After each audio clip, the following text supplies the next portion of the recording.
আসসালামু আলাইকুম বন্ধুরা, আশা করছি আপনারা সকলে অনেক ভালো আছেন। বন্ধুরা, এখন থেকে আপনাদের আর কষ্ট করে হাতে টাইপ করতে হবে না। এখন থেকে আপনারা মুখে যা বলবেন তাই টাইপে কনভার্ট হয়ে যাবে।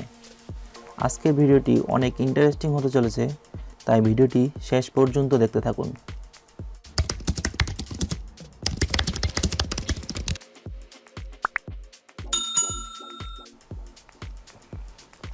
বন্ধুরা, এজন্য আপনাদের প্রথমে যেটি করতে হবে, এট ফার্স্ট আপনাদেরকে গুগলে চলে যেতে হবে।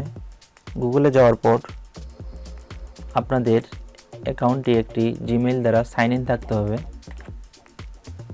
এরপর আপনারা এখানে যে 3 ডট অপশনটি দেখতে পাচ্ছেন, এইখানে ক্লিক করে দিবেন। এরপর স্ক্রল করে নিজের দিকে চলে আসবেন, দেখবেন ডক্স নামে একটি ফাইল আছে। তো আপনারা গুগল ডক্সে ক্লিক করে দিবেন। আপনারা এখন ব্ল্যাঙ্ক পেজটিতে ক্লিক করে দিবেন। তারপর আপনারা টুলসে চলে যাবেন। টুলসে যাওয়ার পর আপনারা এরকম একটি ভয়েস টাইপিং নামে একটি অপশন দেখতে পাবেন।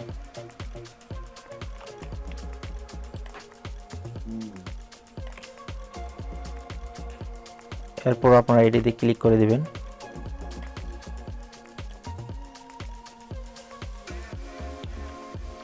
এরপর আপনারা সেটি কোন ভাষায় টাইপ করতে যাচ্ছেন, বিশ্বের সব ভাষাই এখানে আছে, আপনারা যে কোনো ভাষায় ভয়েস টাইপিং করতে পারবেন। তো আমরা বাংলায় টাইপিং করতে যাচ্ছি, এজন্য আমরা নিচের স্ক্রল ডাউন করে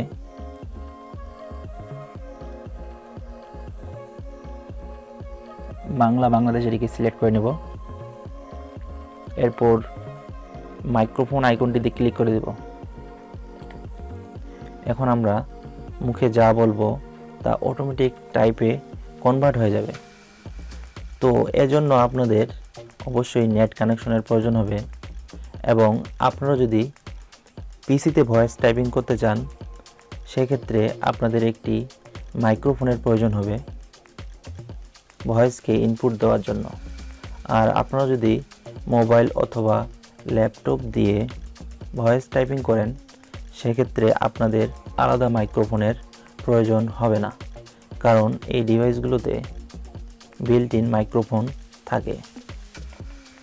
ভিডিওটি ভালো লাগলে অবশ্যই একটি লাইক দিবেন এবং কমেন্ট করে জানাবেন আপনার মতামত, এবং অবশ্যই চ্যানেলটিকে সাবস্ক্রাইব করতে ভুলবেন না। তো এরপর আপনারা এই ডকুমেন্টটিকে ডাউনলোড করে নেবেন। এজন্য আপনারা ফাইলে চলে যাবেন, ফাইল থেকে ডাউনলোড। এরপর আপনারা এখানে অনেকগুলো অপশন দেখতে পাবেন, মাইক্রোসফট ওয়ার্ড, ডক্স। এরপর আপনার পিডিএফ ফাইলে, এটিকে পিডিএফ ফাইলে চাইলে পিডিএফ ফাইলে ডাউনলোড করে নিতে পারবেন। তো আমরা এটিকে যাচ্ছি মাইক্রোসফট ওয়ার্ড ফাইলে ডাউনলোড করতে। এর জন্য আপনারা এখানে ক্লিক করে দিবেন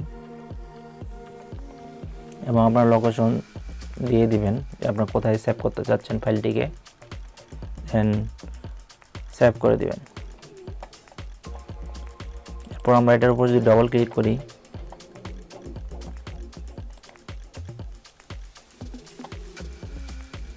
এরপর আপনারা সম্পূর্ণ লেখাটিকে সিলেক্ট করে নেবেন কন্ট্রোল এ প্রেস করে কিবোর্ড থেকে। দেন আপনারা এখান থেকে সুতোনিয়াম দিয়ে সিলেক্ট করে দেবেন।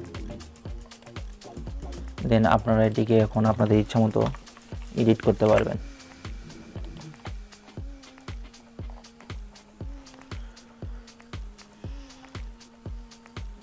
ধন্যবাদ ভিডিওটি শেষ পর্যন্ত দেখার জন্য।